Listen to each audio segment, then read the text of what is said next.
let's maybe put the tinfoil hats on for this one because because you've been very good with mentioning the spiritual war that's taking place, right? I think that's, we all need to understand that is happening. And you talked about how Pornhub is set up in a way that it looks like YouTube. We talked about the algorithm at the beginning, right? So if we know that there's an agenda in the world, I'm speculating, this literally came to me as we're talking. So I've not thought about this at all. I'm sharing this literally in real time as it's coming to me.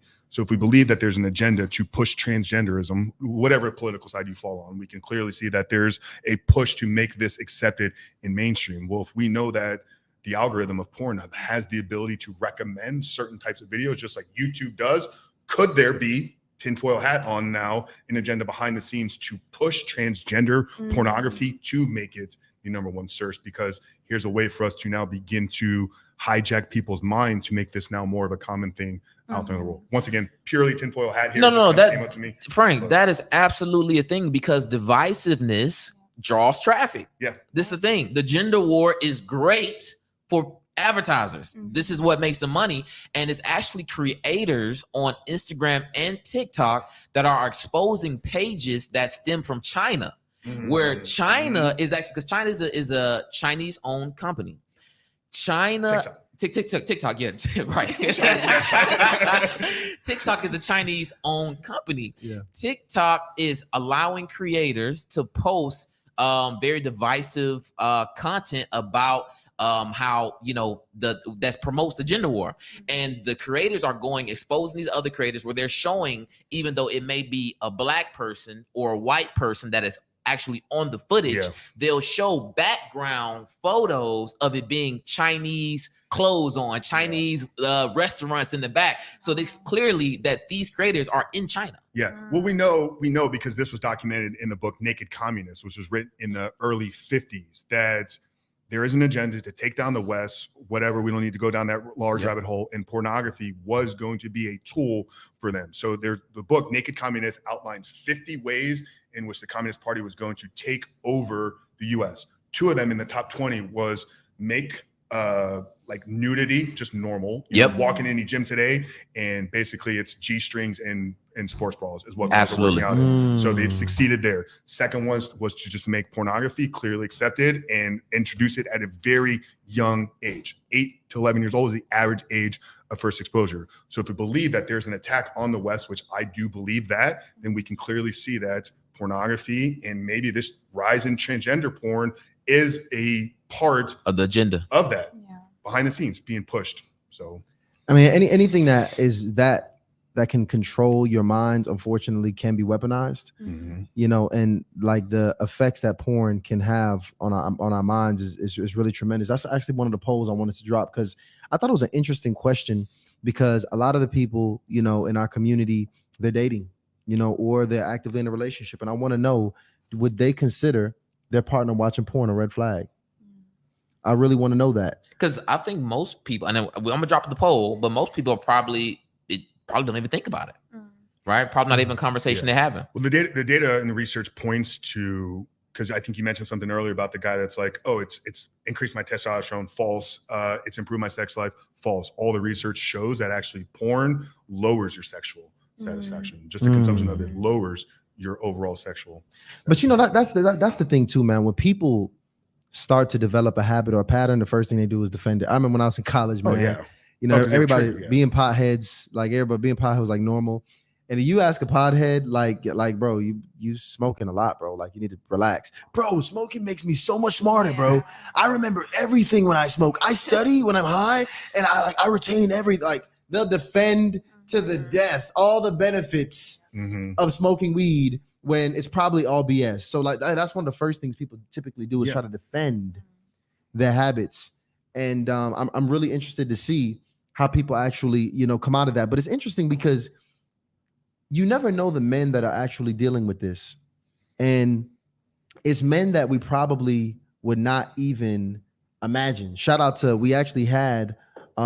everybody that watched the episode. We talked about this prior before the show. Tim Ross in the basement. Big shout out. We got another show with Tim Ross coming. It's going to be absolutely incredible. But he was open about his experience where porn, actually, he lost his job watching porn. Yeah. And I remember because me and Ryan automatically associated porn with masturbation. Like you watching porn, you automatically masturbating. And he brought a different approach to it. He was like, no, dude, like I wasn't masturbating. Like I just wanted to just look at it. And we're like, what do you mean? He was like, yeah. He was like, dude, yeah, that's how I lost my job, because I would be at work and I would just pull it up and look at it at work. Like my mind just needed to be fed this. And I found that, you know, and by the way, Tim's a pastor, you know, and he's dealing with these different types of things. And as a coach, is there a consistent avatar of a man that you see that can take it to addiction? Or like, what does this man look like? I thought that this is probably going to be a question that you asked me. So I was trying to kind of get my hands on, you know, as much data and kind of look at all the guys that we've worked with. I mean, I've had clients that I've had young boys as young as 12 reach out to me through, you know, social media. Hey, I'm struggling. Like, talk to your parents. Like, you know, if a 12-year-old is struggling, it's your parents' fault. It's their responsibility to fix it. Wow. We've had guys, I've had paying clients though, 18 all the way up to in the late 60s. So, you know, an age range of 50 plus years of guys that I've worked with. We market to and we really cater our services to high-end entrepreneurs, kind of high performance guys that are kind of out there tackling the world. Like, so to get into kind of like our higher ticket coaching programs, like there's a fee associated with that. Like, so those people are usually doing better in life. I've seen it. If I put it into two buckets, I see there's two types of, and this is very generalized, but there's the young guy that, you know, got caught up in it when he was very, very young. He's in his late teens, early 20s, maybe early 30s right now, lacked real strong masculinity in his life. So didn't have real strong role models, hasn't really found his way. This guy's kind of getting by, maybe still living at home, not really doing, you know, not really taking on the world, not really accomplishing, you know, chasing purpose, like works maybe a couple part-time jobs, maybe delivering pizza, playing a lot of video games. That's one bucket of guys. A lot of guys though are driven, like high performance guys. I had a great geneticist on the phone or on the podcast where we kind of looked at DNA and how DNA that makes you an entrepreneur, DNA that makes you want to go out there and chase big dreams and kind of accomplish things is the same DNA that makes you very susceptible to addiction. And there's a lot of documented, you know, research around that.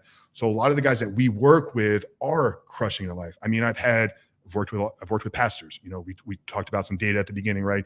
57% of pastors are still struggling with it. 60% of youth pastors. So nobody's immune to it. But we've had CEOs, we've had pro athletes, we've had doctors, we've had lawyers, we've had investment bankers. We've had, you know, the guy that is, you know, selling you your car. We've had the guy that, you know, is taking your money at the bank. So nobody's immune to it. So I think that there's the guy that is lost and he really needs some strong real male role models in his life to help him set on the path. And then these guys have life figured out, are disciplined, are structured, are succeeding. They just need real direction in how to handle this. So I don't know if I answered your question. No, you did very well. Man, it blew my mind about those pastors, by the way, too, because we talked about this a little bit too.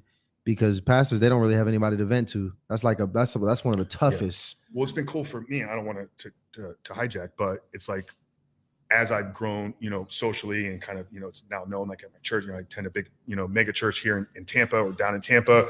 Like I've kind of been looked at now. I've even spoken to our men's group. So I've had some of the pastors at my church like reach out to me privately. Like, I went home like a couple of weeks ago, like talking about some of the things, not specifically with pornography and struggle, but we were talking about sometimes pastors don't even feel like they have somebody they can go and talk about their struggles with. Luckily, I'm now positioning myself, at least locally in my church, like I'm that guy for some of them. Like I've had pastors share personal, intimate details with me. I was like, wow, I never thought I would be hearing that from, you know, from my pastor, like somebody that I look at. But I think in reality, it's like we need to just understand like they are human beings, just like all of us. So they're going to have the same struggles. And that's the challenge where a lot of, you know, pastors, either they've done it themselves, they put themselves on this pedestal, or the congregation puts them on that pedestal to where they can't be a real human being. It makes sense the congregation put you on that pedestal because they're leaning on you for everything, their spiritual fulfillment. Yeah. You know, and to be, you know, I think that's a flawed. I mean, I'm not here to, you know, to speak spiritually on how people's, you know, walk should be, but I think that's a flawed approach. Like if your pathway to Christ is through the pastor and not directly to Christ, I think you're always going to be let down. Wow. No, man, that's a bar. That actually is. That's actually a really good point.